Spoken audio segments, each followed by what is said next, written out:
Magandang madaling araw po ngayon. Ngayon po ay April 4,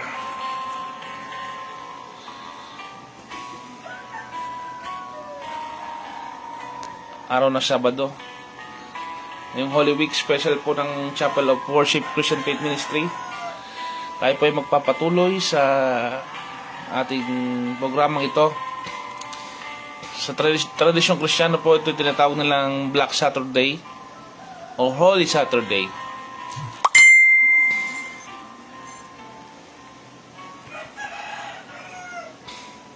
Kahapon po ay tinalakay natin ang patungkol sa Good Friday. O yung ating Panginoon ay nung nabayubay sa krus, nung napako po ang Panginoon sa krus.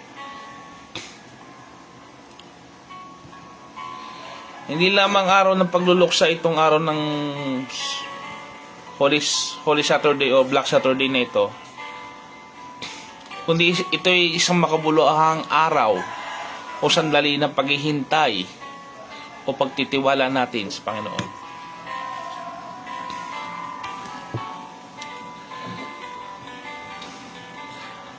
Bagamat tahimik ang libingan, ito ay simbolo ng ating pananalig.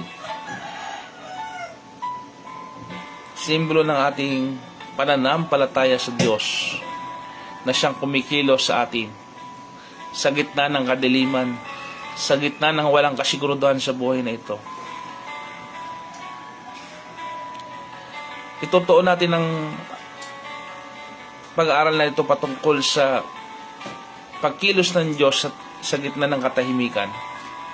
Pagkilos ng Diyos sa kabila ng hindi natin alam ang susunod na mangyayari.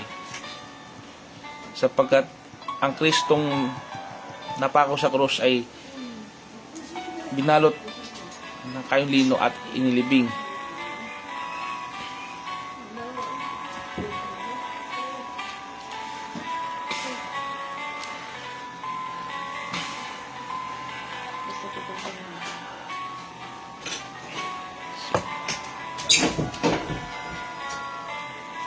Tayo po ay magnilay-nilay sa mga panahon ito.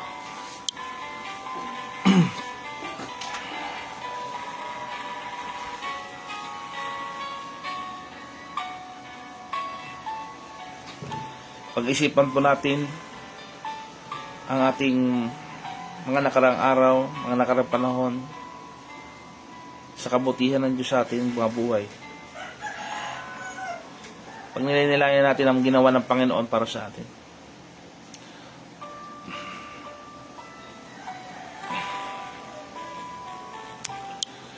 Ano po ba para sa atin mga kababayan, mga taga-subaybay ko dyan sa programang ito, ang kahulugan ng banal na araw na ito? Sa tradisyong Katoliko, tradisyon ng mga Kristiyano sa ibang panig ng mundo, ano nga bang tunay na kahalagahan ng Black Saturday o ng mga araw na banal na ito na tradisyon na ginagampan nila?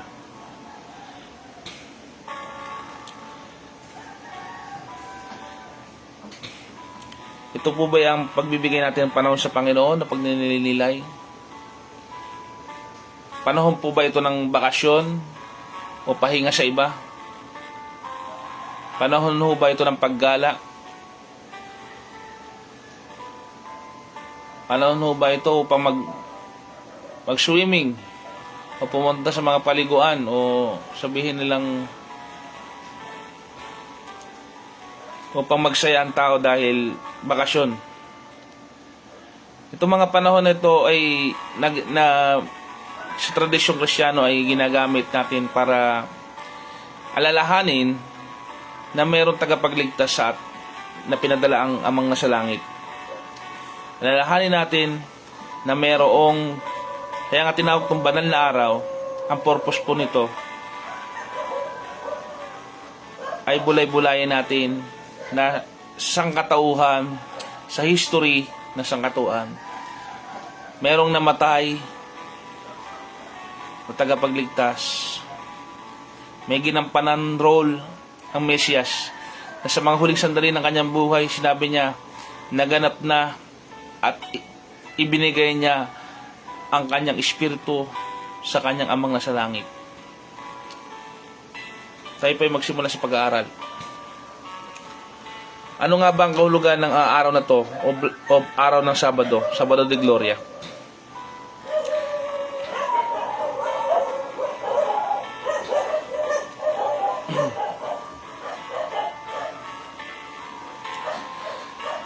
Matapos ang Biyernes Santo, ngayon naman tayo dadako sa Sabado de Gloria. Tila walang nangyari nung siya'y napako sa krus. Isang pangkaraniwang pangyayari sa panahon nila na may pinapako lamang na kriminal dyan sa krus ng Kalbaryo. Subalit ayon sa Ebanghelyo, nagdilim ang langit, lumindol, at nakilala nila na tunay ngang anak ng Diyos ang pinakaw nila sa krus. Yung magnanakaw na ng mga katabi niya na namatay, nakita natin doon na ang isa napahamak at ang isa naman ay nagkaroon ng assurance sa paraisong kasama ang Diyos.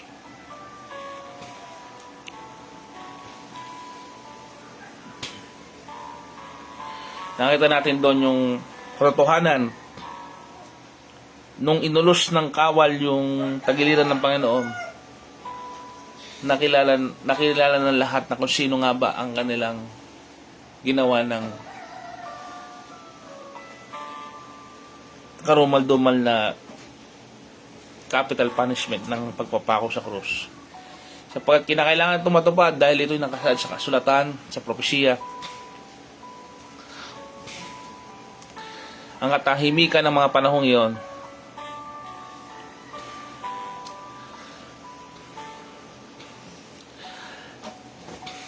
ang katawan ni Jesus ay nasa loob ng libingan.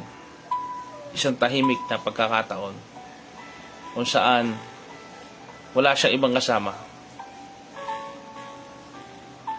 Ang mga disipulo ng panahong iyon ay takot, nalilito, at tila ba nawalan sila ng pag-asa.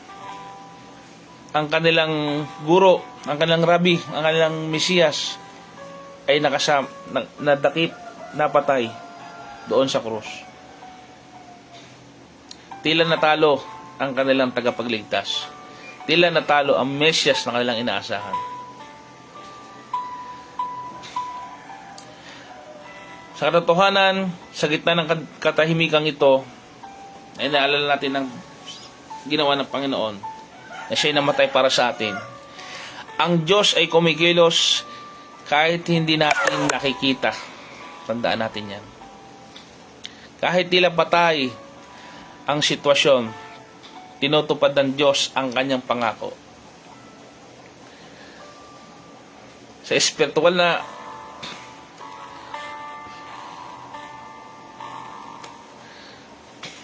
sandali po.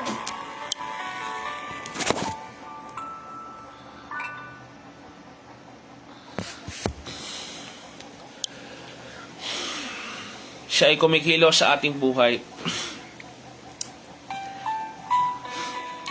Kahit tila patay ang araw na ito sa mga hindi pa kumikilala sa Panginoon. Sa mga totoong Kristiyano, siya'y nabubuhay magpakailanman. Tinupad niya ang kanyang misyon sa Diyos. Ang pangako ng Diyos sa kanya, muli siyang bubuhayin.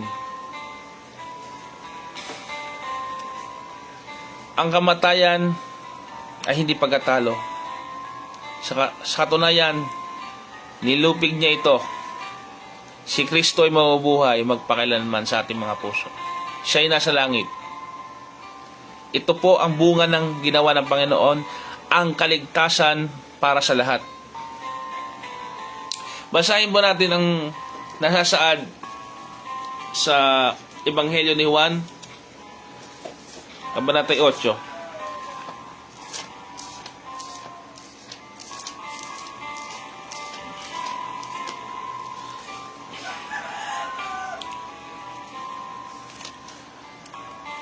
Versikulo 12.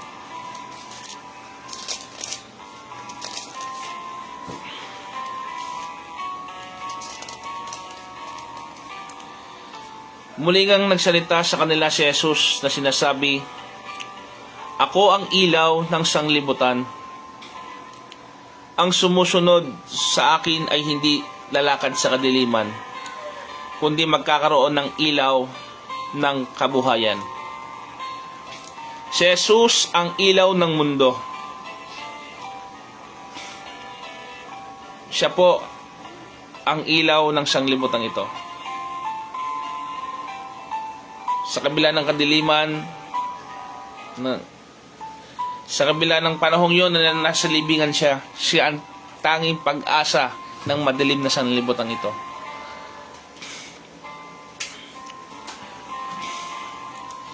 Ngayong panahon ng Sabat o pamamahinga sa mga Hudyo, ito ang panahon din ng pagninilay-nilay natin, mga Kristiyano. Sa araw ng dakilang Sabat, alalahanin nating namatay ang Panginoon. Hindi dahil sa walang kabuluhan, kundi namatay siya para sa kabayaran ng ating mga kasalanan. Gaya ng mga kababaihan pa ang unang lumapit sa Panginoon. Nasasaad sa banal na Biblia, ang mga babae pa ang unang lumapit sa kabila ng mga disipulong lalaki na ito ay nawalan ng pananampalataya, nawalan sila ng pag-asa noong araw ng Sabat o pamamahinga. Ay inuutos ng Panginoon na magtiwala tayo sa Kanya, na ang ginawa ni Kristo sa krus ay may kabuluhan. Wala na tayong dapat idagdag pa sa ginawa ng Panginoon. Nagpenitensya, magpakahirap sakta ng sarili. Pang-iinsulto po sa Panginoon yon, yung tayo magpapakahirap pa. Hindi pa ba sapat ang ginawa ng Panginoon para sa ating mga kasalanan? Kailangan pa ba natin dagdagan ang pahirap ng Panginoon para sa atin? Ating alalahanin, gunutain ng Panginoon.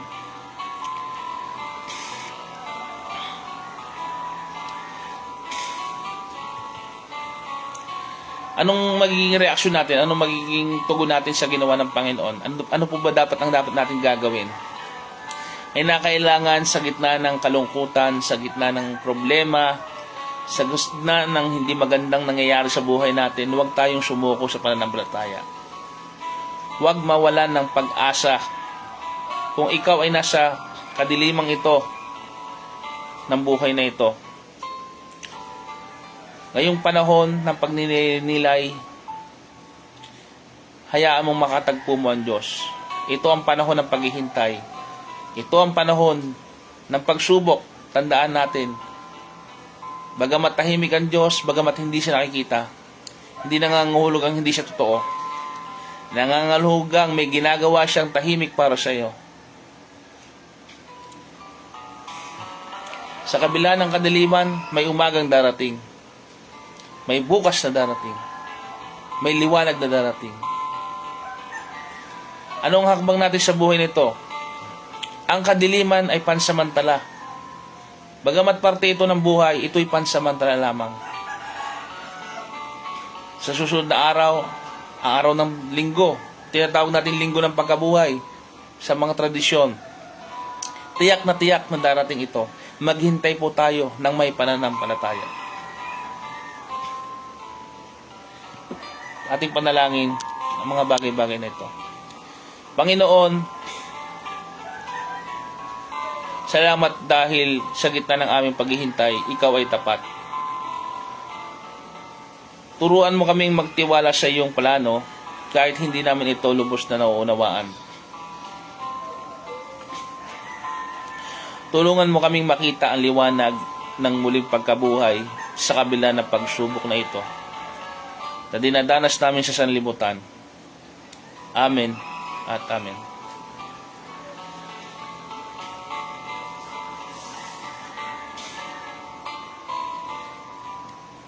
Pagpatuloy po natin ang pagninilay. Ang katahimikan sa gitna ng paghihintay. Mababasa po natin sa awit, Kabanata 130, versikulo 5 hanggang 6, o Psalm 130 verse 5 to 6.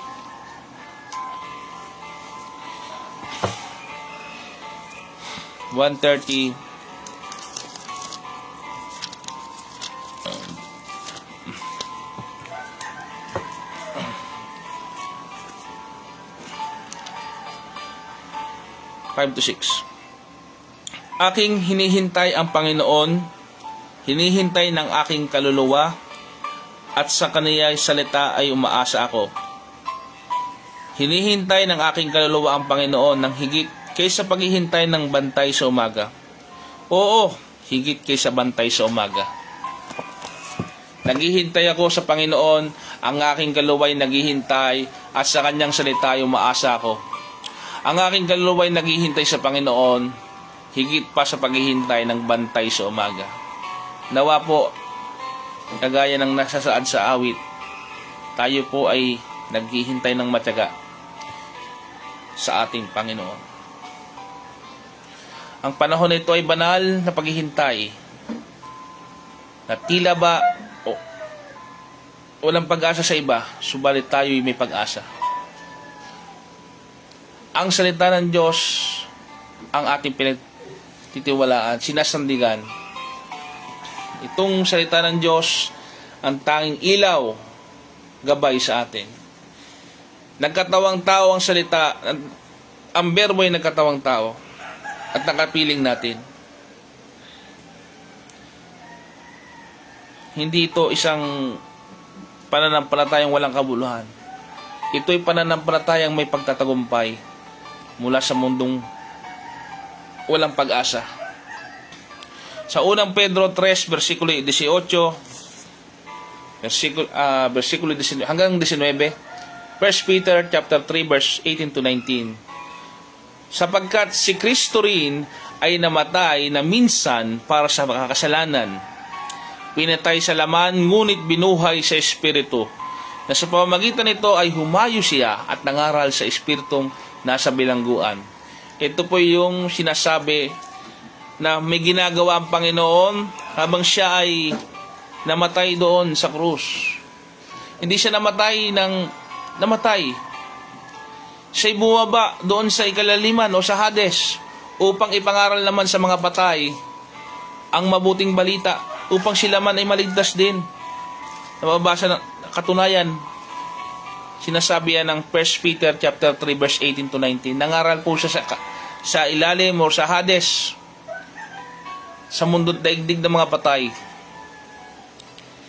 Ipinapakita nito na habang ang katawan ni Jesus ay nasa libingan, o sa tradition Black Saturday na yan, ang Espiritu ay nagtagumpay laban sa kasalanan at kamatayan. Hindi siya talo. Tandaan niya, kumikilos siya. Nagtatrabaho po ang Panginoon.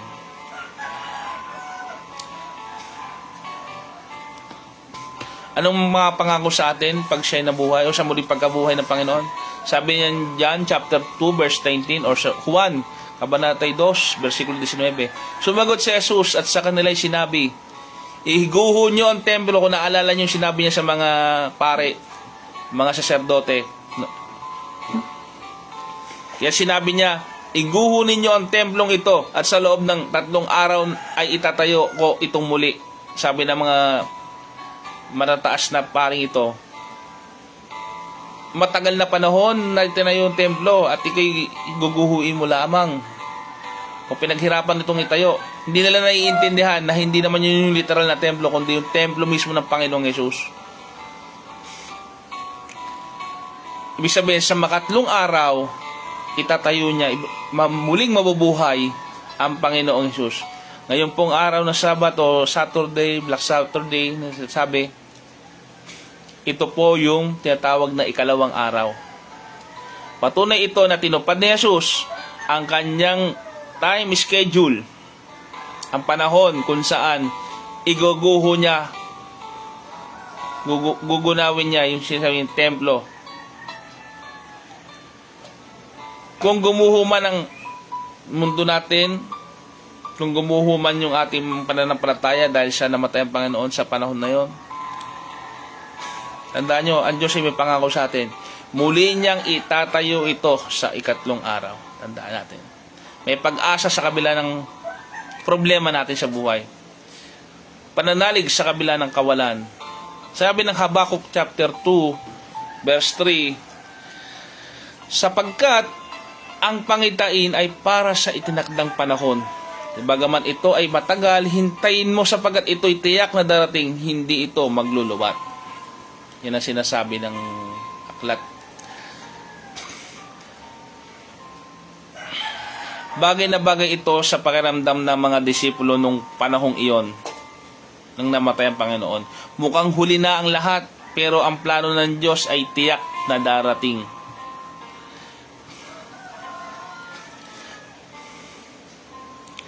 Ito ang tanong ko sa mga taga-subaybay ko. Ano ang gagawin mo kapag ganitong mga araw ng pagninilay-nilay? Ano ang gagawin mo sa gitna ng pagsubok? Akala natin walang katapusan ng problema, pagsubok.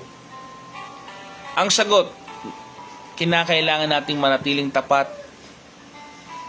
Sa darating na panahon, malilagpasan din natin ang problemang yan.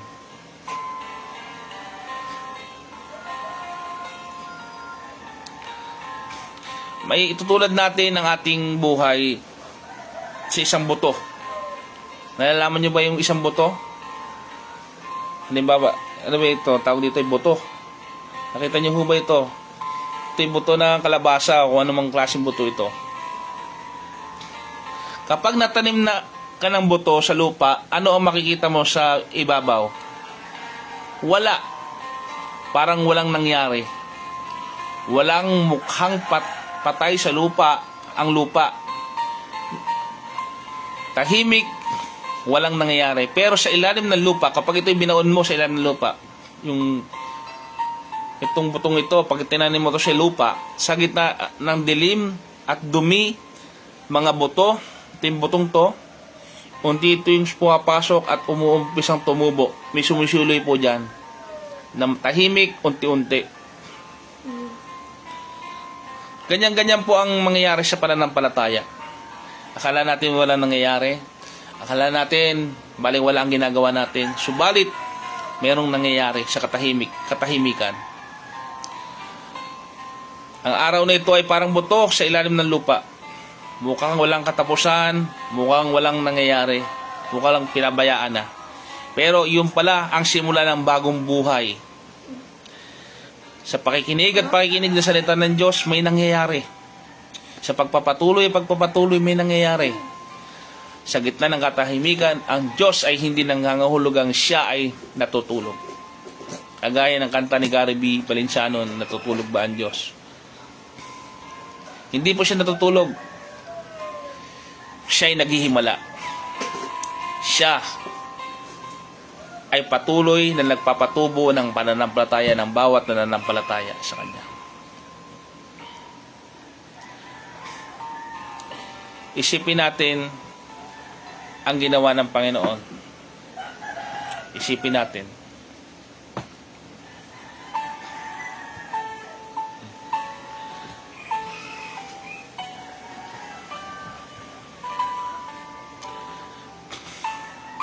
Alalahanin natin ang ginawa niya sa atin.